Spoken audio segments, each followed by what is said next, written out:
Stop hunting. Start finding. Choose the AT&T Real Yellow Pages with complete ads and up-to-date local listings to find just what you need. Travel to Spain or Orlando Avenue.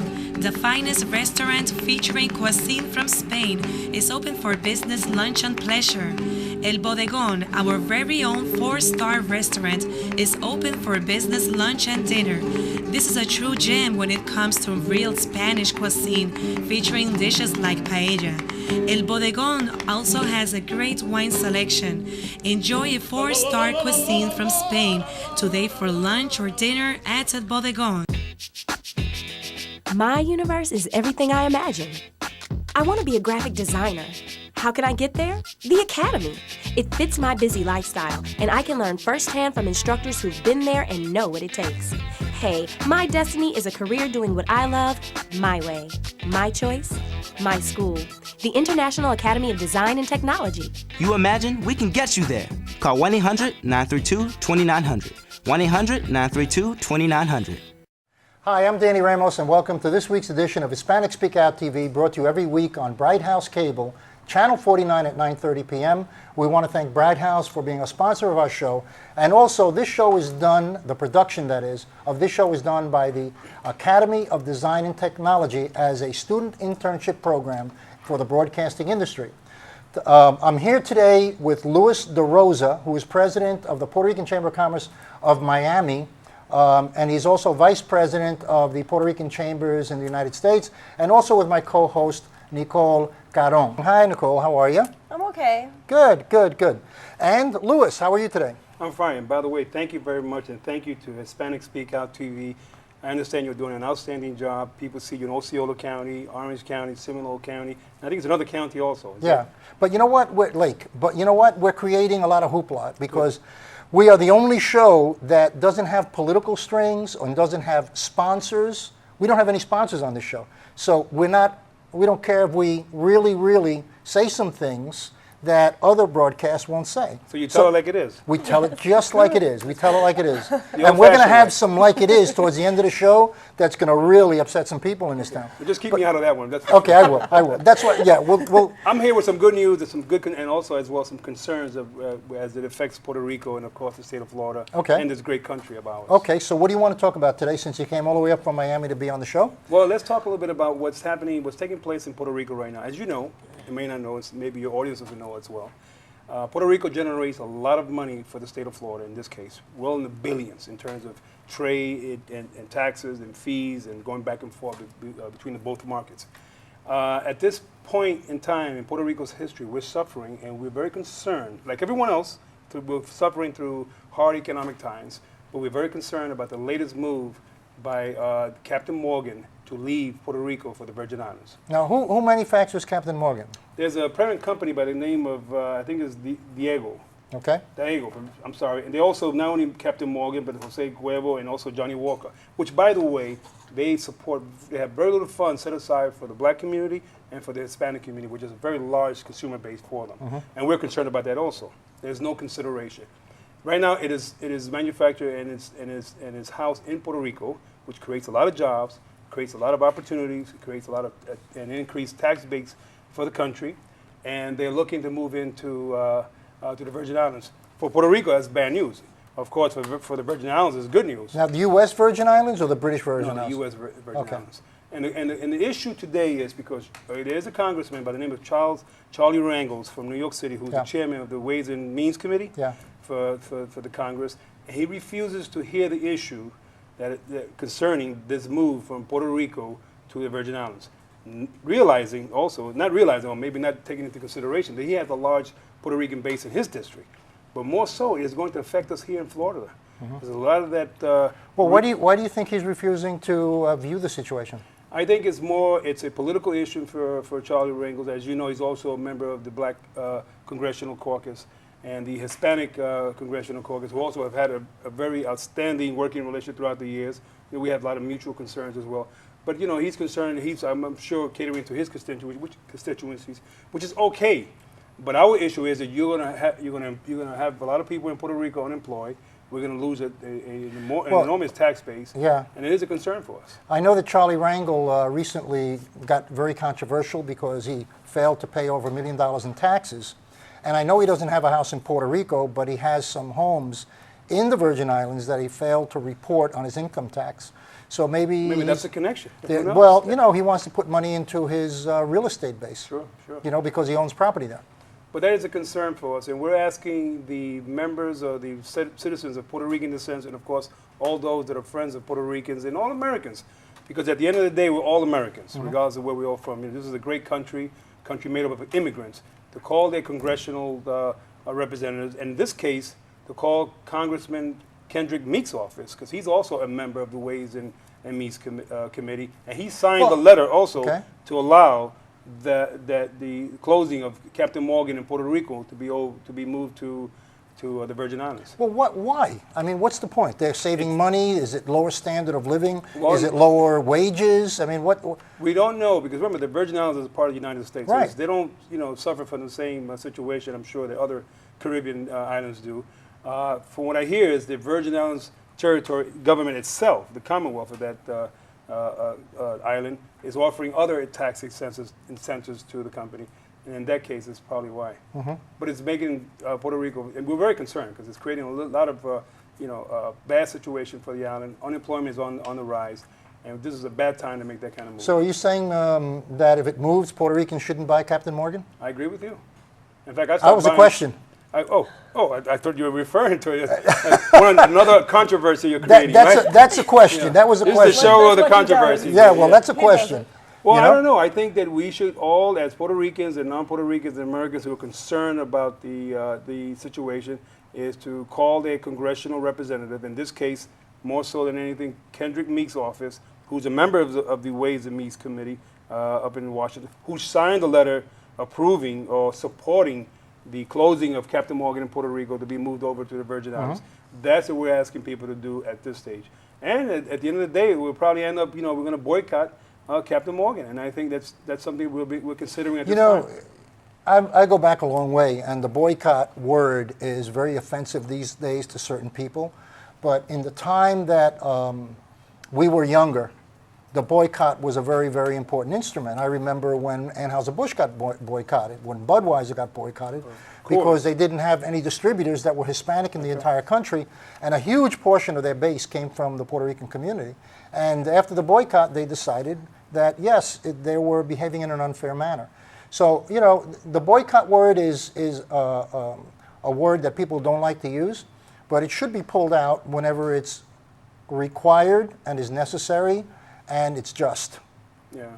Well, it's not the politically correct word any longer, but we all do it. The conservatives, they boycott the progressive issues or meetings or events, and the progressive boycotts attend. Well, it happens all the time. In hard economic times, those things come up because what happens is the minority community, the Black and Hispanic community, are the first ones to get budget cuts. Right. Because they have the least ability to respond to things like that. So they go under the axe first. Right. And the way to respond is saying, okay, you want to do that? Guess what? We're going to dump your product. We're not going to buy your stuff anymore. Well, you bring up a very interesting point. I think Central Florida at this point can flex, in particular the Puerto Rican community and the Hispanic community also, because there are other issues that are affecting other countries that we support as well.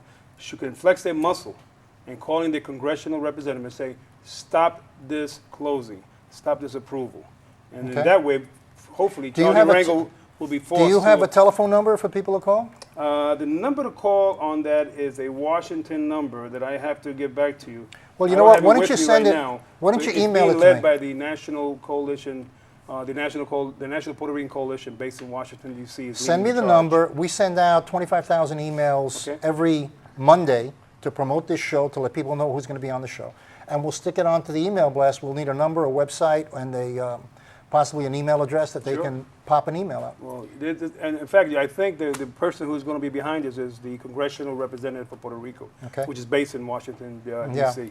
Was the Chamber of Commerce, the Puerto Rican Chamber of Commerce, doing anything about this? We're just supporting the stopping of this closing by disseminating information, by talking, and again, we thank the Hispanic Speak Out TV for this opportunity. And I think more so, again, Central Florida's Puerto Rican community can flex their muscle by calling their congressional people and saying, stop this closing, stop this supporting this move. They can call and email. And they can call them and email. But we're going to get that information to you. I'm glad you brought that point up. I'll get that to you. I'd appreciate to your that. next show. Okay. And we thank you, and you guys are doing an excellent job. Okay, that sounds really good. What else is up?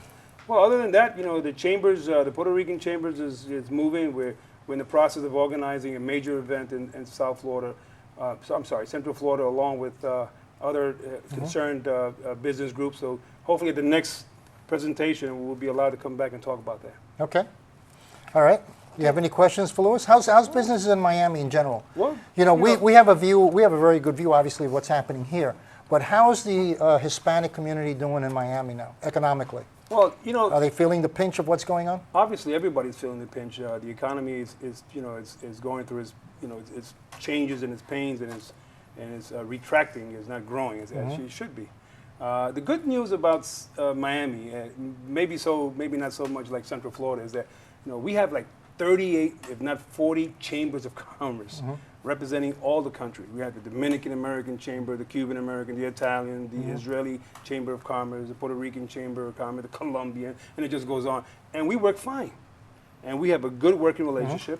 And for the most part, we represent those markets, and somehow we have been successful in developing partnerships so we can not only inform and service our membership, but also create opportunities. The government, the local government from the county, much like the Orange County government, has put money into the small business community by offering them what they call mom and pop grants. And these grants are from between $5,000 and $10,000, and it serves a number of purposes. One is to help you pay your rent, buy the computer, bring on a new employee, and it's sort of to jumpstart the business.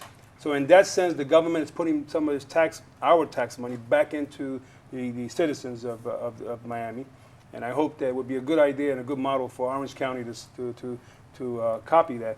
But there is optimism, and we're looking forward to growing, and there is a lot of new companies that are coming in. Jobs are being created, not as much as we would like, not as fast as we would like, but it is taking place. It's a very exciting place.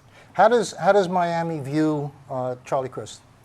Is he going to be governor, or we is don't McCollum know. going to be governor? I hear Who's Marco gonna be Rubio governor? is from Miami, so you're going to have to ask Marco Rubio about that. Okay. But as far as the Puerto Rican community is concerned, we're very, as we mentioned earlier, we're very sort of upset with Charlie Crist. First, really? Yeah. Okay. Charlie Crist. One is, not too long ago, the Puerto Rican community who supported Charlie Crist in large numbers in terms of support, voting for him when he ran for governor, but he also, on a number of initiatives that the Puerto Rican Chamber and the Puerto Rican community had support from other Republicans as well through the legislative process. Charlie Crist always finds his way to veto our efforts, and in terms of creating jobs and creating opportunities. And the last and most dynamic situation that happens that he spoke out against, Supreme Court Judge Sotomayor, and not even being a senator. Why did he have to express his opinion that if he'd been a senator, he would have voted against Sotomayor? And we'll say, well, wait a minute, we supported you, and we came out in big numbers for you, and this is the way we're getting repaid. So I think he has a lot of explaining to do to the Puerto Rican community. Okay. Maybe we can have him on the show and he can answer his Hey, questions. Charlie Crist can come on the show anytime he wants. McCollum can come on the show anytime he wants. You have some good candidates. You have Marco Rubio now running as a Republican. You have obviously Congressman Kendrick Meek, and of course you have Maurice Ferrer, a fellow Puerto Rican, is also running. He's going to be here ticket. in February. So that's another opportunity for us to say presente. Now let me ask you something. Do you really think Ferrer is going to win? Yeah, I don't know. It can happen. This is America. I mean, just not too long ago, Charlie Crist, had 70% versus Marco Rubio's 20%. Now they're 47%. They're pretty much polls change. Polls Every changes. single It can day. happen. Yeah. God works in mysterious ways, and I think the issues is going to drive the people to the polls. And it is my hope that the Puerto Rican community of Central Florida. There's always this talk about this large community and this sleeping giant, but show your face. Be present. It is the greatest thing in the world in this country is that you get the opportunity for representation, to voice and support, and that all comes through the vote. Yeah. If you don't vote, you can't complain. Yeah. And if you see one school getting more resources and more money than the other school, then that's a political decision. I tell my friends that all the time. Yeah. If one school is I getting all this completely money agree. and they have all these resources, and your neighborhood and your schools is not getting all the funds and the resources, and well, that's a political decision. Yeah. Get out to vote. Can't Support those complain that if support can't you. do it. You're right, absolutely. So I think it's going to be dynamic. You got Rubio, you got Charlie Crist, you got Maurice Ferre, Kendrick Meek, and I mean, it's just going to be really gonna exciting. be fun. Yeah, it's going to be fun. It's going to bring the It'll be people fun. out to vote. Yeah, that's good. So you're going to have Ferre, Maurice Ferre? They'll all cross here, And you know Maurice Ferre's background. I mean, a very extensive background. His father was. He's already confirmed for the show. In fact, his father, rather his uncle, interestingly enough, created the Republican Party for Puerto Rico when he Really? was governor. Really? Don Luis Ferre. And he was a PNP, governor for one term. But Maurice Ferre is a Democrat. However, Maurice is the first Hispanic mayor of any major city in this country. I mean, he made history back in 1975 of the city of Miami, a Puerto Rican. Right. He was a state legislator. He was a county commissioner. He comes from a very well-known family, very active. He knows the issues. He's very concerned. And I'm really happy that you're going to have him on the show. Yeah, we'll probably have them all on the show. You should have them all. You should have Kendrick Meek. You should have Yeah. Charlie. You should have Rubio is dynamic also. That'll give your viewership We have an opportunity Armando, to see and what's we out have there. Armando Gutierrez here running against our local Congressman Grayson, Alan Grayson. Grayson. Oh, Armando So- Gutierrez, comes from a very good And he's a family young also. guy. Young guy, very dynamic. He has a lot to offer, and I think he should be given the opportunity also. Well, listen, thanks. We're going to cut off on this segment. Okay. We will be back in 1 minute with more. Thank you for Don't having go me. away. Anytime, Louis. You're Thank you. welcome here anytime. And good luck with all the chambers of Puerto Rican Chambers of Commerce. Louis is from the Puerto Rican Chamber of Commerce of Miami. Good luck. Thank you. Thank you very much. My universe is everything I imagine. I want to be a graphic designer. How can I get there? The Academy. It fits my busy lifestyle, and I can learn firsthand from instructors who've been there and know what it takes. Hey, my destiny is a career doing what I love, my way. My choice, my school. The International Academy of Design and Technology. You imagine we can get you there. Call 1-800-932-2900. 1-800-932-2900.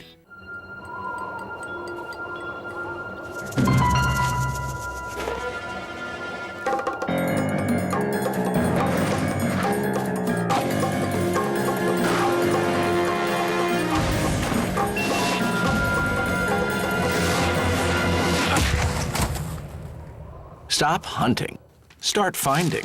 Choose the AT&T Real Yellow Pages with complete ads and up-to-date local listings to find just what you need. Hi, this is Danny Ramos from Hispanic Speak Out. Welcome back from our break.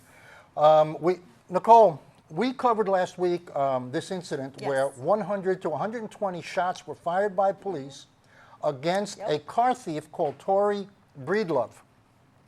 Tory had 7 police officers shooting into his car. He was completely unarmed.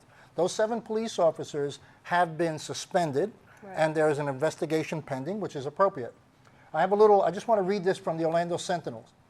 Bullets flew in all directions, across the parking lot, into a car, windows shattered in the corner unit of an apartment where a 1-year-old was sleeping along with her siblings. By the time it was over, the Orange County Sheriff would later say, deputies fired more than 100 rounds. Some of those rounds hit their mark, killing a suspected car thief who the sheriff's office says was trying to run down deputies. And yet, more than 2 weeks later, residents who live there are still wondering whether deputies did the right thing, not by defending their lives, but by allowing the suspect into a populated apartment complex and unleashing a torrent of fire. Right. Now, the sheriff's department allegedly said that the suspect tried to ram police cars with his vehicle. Okay? Now, we have pictures that we're going to do right now. Here's the front and back end of this man's car, who is now deceased. Take a look at it. As you can see, there is nothing, no damage in the front and no damage in the back, which puts the concept that he rammed police cars into suspect. Now, let's put up the shots of the bullets riddled the car. We have put these shots across, and more than 100 bullets hit the car, and more bullets hit the apartment complex. This is an example of someone not in charge. Right. And we wanted to follow up with this. We got the photos from a photographer, and his company's called World of Photos. His name is Torrance Stover. And Torrance is going to put these up on his website. which is worldofphotos.com. So in a couple of days, if you want to go up there and see these photos, you can go on worldofphotos.com, where Torrance Stover, the photographer who took pictures of the car. And this is an ongoing investigation, so we'll continue giving them information as it comes up. I hope that the Sheriff's Department has a representative here. We're going to invite them to talk about this subject and other subjects that are in general have to do with law enforcement in Central Florida. Are you going to chew him out when he gets on the show? Absolutely not. I just want information. You know, this is one of these incidents where, you know, every now and then something really happens which puts you into a mindset of, do we trust the police's judgment?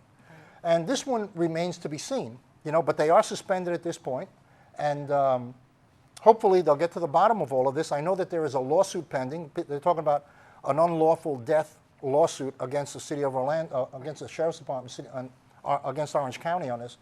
And there was a march up in the area, the community march, and there was a big funeral, and everybody went there. So the guy is a car thief. There's no question about that. Unarmed car thief. But he's unarmed, so something happened there that nobody really knows what happened in order to stimulate such a massive police response And I'm sure to the this police situation. are covering up for the police. Well, I didn't say that. I'm saying it. But remember that case where the girl was pushed down the steps? Yep, and then And the girl got absolutely. arrested, and then the I video covered turned up. it with you. Yeah, and then the You video covered showed it. up of the police officer pushing her down the stairs. And he denied it until the video came up. Exactly. And she was arrested for assault, for She assaulting didn't him. assault at all. She didn't assault him at all. Well, that one's still pending too, I understand. That's in the courts and it's still pending. So, That okay. that should not be still pending. That should I be know. done and over with. There was evidence that she didn't do anything to that. Well, I cop. think that there's a civil suit for damages right now. Okay, on another front, Puerto Rican Chamber of Commerce. Now, I've been sitting on this one for a long time. I've been sitting on this since, let me look at the date, March 09, okay? And this is basically, you know, a scandalous type situation. On March 20th, an email went out to about 25 people in Central Florida, which includes some of Central Florida's top Puerto Ricans. And the subject matter said, the Gambino crime family catches up with Danny Ramos for having sex with a minor. Oh, really? And then there was a link on MySpace, and that link had porno on it. Oh, really? Now, there are 13 Danny Ramoses in Central Florida, but this was sent out when I was doing news about a certain individual who is attached to the Puerto Rican Chamber of Commerce, right? So this thing goes out, and I'm looking at this, and I'm saying, okay, how do I get to find out who this is? This email came from Rosa Ducar, ROSADOCAR 114 at AOL.com. So, are you sure it wasn't a forward from someone else to her? It was directly from her? It says Rosa Ducar 114. Now, that's the originator that sent out the email that says, the Gambino crime family catches up with Danny Ramos for having sex with a minor. So I said to myself, this is not only outrageous, it's one of the most underhanded things I've encountered, because the people that are doing this will stop at absolutely nothing to stop freedom of the press, okay? Right. So I said, but if I attack, what I got to do is compliment these people to see if I can draw them out. So I did a reply. I hit reply. And the original email came on March 30th. I hit the reply on March 31st. And on March 31st, I said, you seem to be talented and smart, and given this capability, which means manipulating emails and websites, you can help society with your gift instead of being an instrument of sadness. Think about this. So I gave the guy an ego trip, okay? Hoping that I would get some kind of response. I hit reply on the original email that said that I had been involved with the Gambino crime family. Hit reply and sent that statement out. Well, you're never going to guess who responded, okay? I got an email back, okay? And the email that came back from Emilio Perez, Puerto Rican Chamber of Commerce, and it came back on the Chamber of Commerce email address. Oh, Lord. And what it said was, when he sent it to me, it said, HBI of controversy, printed, sent, and then it says, you seem to be a talented individual. So Emilio was, and I didn't send this to the Sentinel. I sent it only to one person, the person who hit reply, who received my email for reply, which was that person on Rosa Ducar, you know, That was the only person I sent it to. And the statement that I had made to that person who sent out the email on Gambino Crime Family, that statement was pasted into the email that I got back, and it came from Emilio Perez. Wow. Now, I went to my lawyer. My lawyer said, well, certainly you have grounds here for a civil suit, slander lawsuit.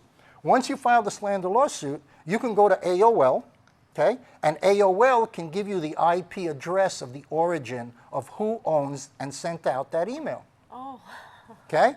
So, you know, there's nothing in the internet that you can't dig up, right? Right. So that's what we are now looking at. We're looking at... Technically, it's never deleted, ever. Technically, it's never deleted. They can always look up an IP address from which an emailer comes from, and they can track it down because you're talking about using a major supplier here, AOL. Okay? So we called AOL, and they said, fine. As soon as you file the legal papers, we will give us a copy, and we will give you the person's identity, who sent out on what IP address it came from. Oh. Okay? Some people will go to whatever. Now, of course, that has to be investigated, but it's interesting that I only sent that email saying, you seem to be talented. I only sent that email to one person, and that was the person who sent out the Gambino crime email to all of these people. And then all of a sudden, I sent it to that person, and Emilio Perez responds on Puerto Rican Chamber email address. So one of two things. Either he sent it out originally, or he knows the person who sent it out, and that person sent it to him. In either case, he's involved in the controversy. So now we go to our lawyer, and we are going to evaluate our position on it. And I'm also going to go to the FDLE to see if my rights have been obstructed in freedom of the press, because this is obviously something to coerce me from reporting the news. This is Danny Ramos, Hispanic Speak Out TV. We will see you next week. Don't forget, Channel 49, 9:30 p.m. on Bright House Cable. Nicole, thanks for coming. Absolutely. We'll see you again. Okay. Good night. My universe is everything I imagine. I want to be a graphic designer. How can I get there? The Academy. It fits my busy lifestyle, and I can learn firsthand from instructors who've been there and know what it takes. Hey, my destiny is a career doing what I love, my way. My choice, my school. The International Academy of Design and Technology. You imagine we can get you there. Call 1-800-932-2900. 1-800-932-2900.